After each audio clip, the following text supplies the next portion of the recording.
यहाँ पर नाव और धारा से संबंधित प्रश्न पूछा गया है। एक नाव 10 घंटे में प्रतिकूल प्रवाह में 30 किलोमीटर तथा अनुकूल प्रवाह में 44 किलोमीटर दूरी तय करती है। वही नाव प्रतिकूल प्रवाह में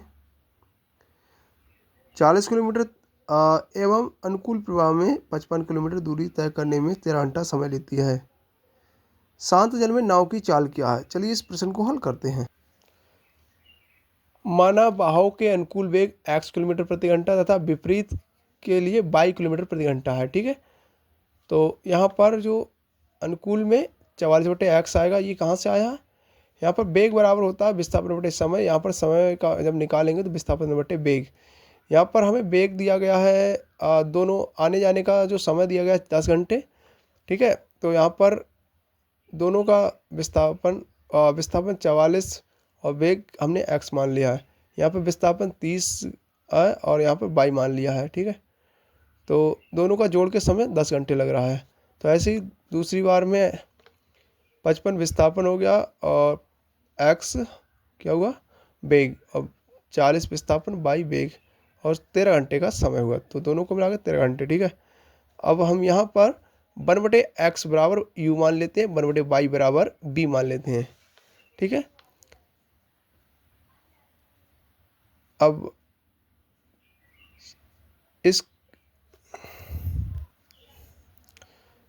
इसका 1/x को बराबर u मानकर 1/y बराबर b मानकर 44u और 30b बराबर 10, ये एक समीकरण आ गई।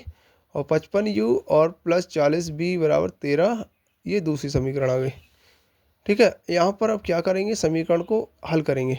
हल करने के लिए क्या करेंगे? इनको समान करेंगे। यहाँ पर तो 40 भी है, यहाँ 30 भी है, तो यहाँ पर या तो b को सेम कर लेते हैं या u को सेम कर लेंगे। u तो सेम नहीं हो पाएगा, लेकिन b को सेम कर लेते हैं। यहाँ पर देखो 40 से 80 हो जाएगा, फिर भी 30 से निकलेगा, तो 120 कर लेते हैं यहाँ पर। तो यहाँ पर जो समीकरण 1 में 4 से और समीकरण 2 में 3 से गुणा करने पर, जो समीकरण 1 में 4 से और 2 में 3 से गुणा की है, तो यहाँ पर 4 से गुणा करने पर 4 चौक 16 का 6 और 4 चौक 16 17 के 17u। ठीक है, और 4 तियाँ 12, 120 भी आ गया, और 4 चिकन 4, ठीक है 40 आ गया। और यहाँ पर 3 से 13 39 हो गए, और 3 चौक 12, 120 आ गए, और 3 पंजे 15 के 5, 3 पंजे 15, 1 16 के 6। ठीक है, अब यहाँ पर देखो 120 भी ये है, तो क्या करेंगे? समीकरण 3 से समीकरण 4 घटाने पर, ये घटाने पर ये 120 कट जाएगा, इससे ये माइनस हो जाएगा ना, तो 176 से 165 घटेगा तो 11 बचेगा, यू का यू आ जाएगा।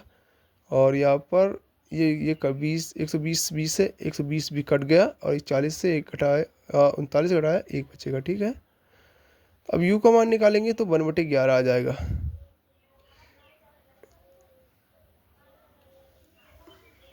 अब u का मान समीकरण 1 में रखने पर, ठीक है,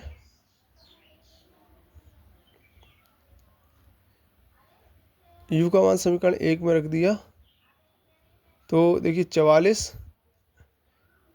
समीकरण 1 ये है, देखो 44 u है, तो यहाँ पर 44 और u का मान 1/11 गुणा 30 भी ऐसे ही बराबर 10 आ गया। तो यहाँ पर 11 चौक 44, 4 आ गया, 30 भी ऐसे ही आ गया और बराबर 10 आ गया।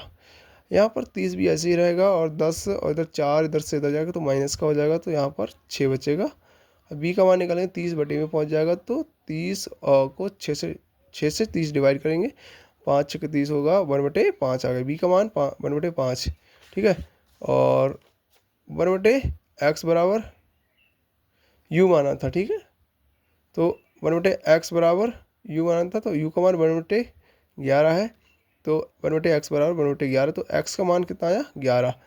और 1/y बराबर b माना था, और यहाँ 1/y बराबर 11, तो b का मान यहाँ 1/5 आया। ठीक है, तो y का मान कितना आ गया? 5, 5 तिरछी मल्टीप्लाई करने पर 5।